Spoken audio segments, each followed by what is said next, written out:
Welcome to Vibrant. నేను మీ శివాని. కేంద్రం తాజాగా జాతీయ సినిమా అవార్డులను ప్రకటించింది. ఇక ఈ ప్రకటనలో మన తెలుగు నుంచి కార్తికేయ 2కి ఉత్తమ చిత్రంగా అవార్డులు కూడా లభించింది. KGF 2కి కన్నడ నుంచి ఉత్తమ చిత్రంగా అవార్డు వచ్చింది. ఇక ఉత్తమ నటుడిగా కాంతార సినిమాకి గాను రిషబ్ శెట్టికి ఉత్తమ నటుడిగా అవార్డు అయితే లభించింది. ఇక నిత్య మీనన్కు ఉత్తమ నటిగా అవార్డు వచ్చింది. ఇక ఈ జాతీయ అవార్డుల మీద తాజాగా ఎన్టీఆర్ రియాక్ట్ అయ్యారు. కార్తికేయ 2, KGF 2, కాంతార టీంకు కంగ్రాట్స్ తెలిపారు.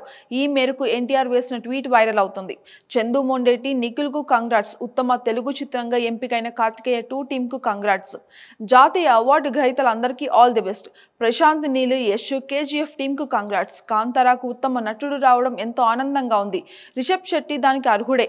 ఆయన నటనను గుర్తు చేసుకుంటేనే ఇప్పటికీ కూడా గూస్ బంప్స్ వస్తూ ఉంటాయి నాకు. బెస్ట్ పాపులర్ ఫిలిం అవార్డు సాధించిన కాంతార టీంకు కంగ్రాట్స్ అని కూడా ట్వీట్ వేశారు. ఈసారి జాతీయ స్థాయిలో తెలుగు సినిమాలు ఏవీ కూడా మ్యాజిక్ చేయలేకపోయాయనే చెప్పాలి. గత ఏడాది అయితే బన్నీ ఉత్తమ జాతీయ నటుడుగా అవార్డు కొల్లగొట్టారు. ఇక దీంతో టాలీవుడ్లో బన్నీ సరికొత్త చరిత్ర క్రియేట్ చేసినట్లే అయింది. ఇక ఇంతవరకు బన్నీ తప్ప మరేతర తెలుగు నటులకు కానీ హీరోలకు కానీ ఉత్తమ నటుడు అవార్డు అయితే రాలేదు. అలాగా బన్నీ టాలీవుడ్ బ్రాండ్గా మారిపోయారు. ఇక ఈసారి జాతీయ అవార్డులో బలగం, సీతారామం వంటి చిత్రాలు తమ సత్తాను చాటుతాయని అంతా అనుకున్నారు. కానీ వీటికి ఎక్కడా ఎటువంటి గుర్తింపు దక్కలేదు. తెలుగు నుంచి కార్తికేయ 2కి ఉత్తమ చిత్రం అవార్డు మాత్రం లభించింది. ఇక ఈ సినిమా దేశవ్యాప్తంగా అందరినీ ఆకట్టుకున్న సంగతి తెలిసిందే.